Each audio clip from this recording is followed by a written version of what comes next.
For fun and for inspiration, let's take a look at, well, what are the highest motives that human beings have identified?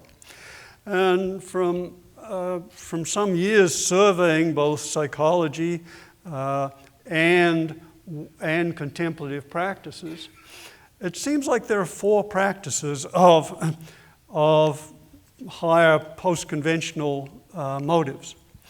The first, a la Maslow, is self-actualization. That is, there's deep satisfaction in cultivating our capacities and skills and living as fully as we can.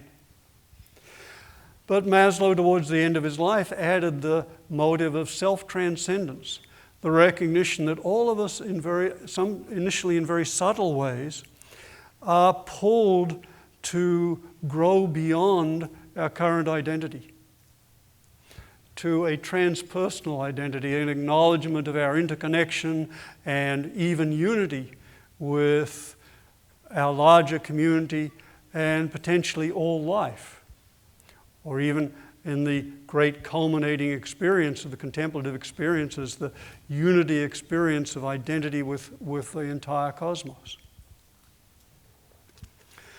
And out of higher levels of self-actualization and self-transcendence flows another motive, the third in the list of four, selfless service. Because what is increasingly becoming, what has been said for millennia in the contemplative traditions, and I love it when contemporary research catches up with millennia-old wisdom, and now what's coming out of a lot of research is that it is deeply satisfying to contribute and serve to others. There's, for example, the acronym of helpers high. People get high when they can contribute and help to others. So, selfless service. Now, we need to differentiate this. There's a lot of talk about selfless service, but most of that is really superegoic compulsion. And we need to differentiate superegoic compulsion from transegoic compassion. They're very different motives.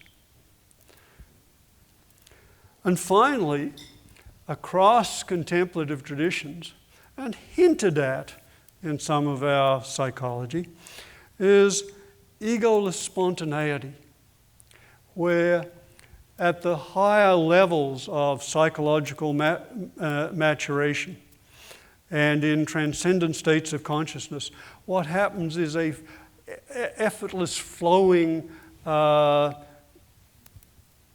life and behavior. We get an intimation of this in the description of flow experiences, but flow experiences are actually a little... that's not the full potential. Flow experiences are trance-like. One tends to lose context and get lost into the activity. But there's also the possibility of retaining full awareness and out of one's transegoic experience, just allowing life to flow through one. And this is recognized across multiple traditions. So now we know the possibilities for different motives.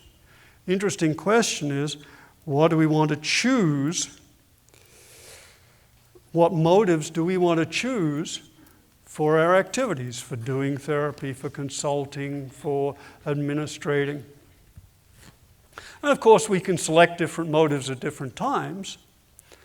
But for fun and inspiration, let's just look at some of the very highest aspirations, motivational aspirations. Let's look, for example, at the Buddhist idea of the bodhisattva. This is the ideal motive in a large part of Buddhism. And the bodhisattva is a person who dedicates themselves to mature and awaken as fully as possible, to develop their capacities as fully as possible in order to optimally heal, help, and awaken all conscious creatures. So it's a profound aspiration, maybe one of the most profound aspirations the human mind has ever conceived. And it includes all these four higher motives. It includes self-actualization, developing skillful capacities and skills in order to be able to help people. It involves self-transcendence and awakening. And it finds expression in selfless service of everyone, not as sacrifice, but as a joyful, spontaneous expression of the recognition of who one is and who the person you're serving is.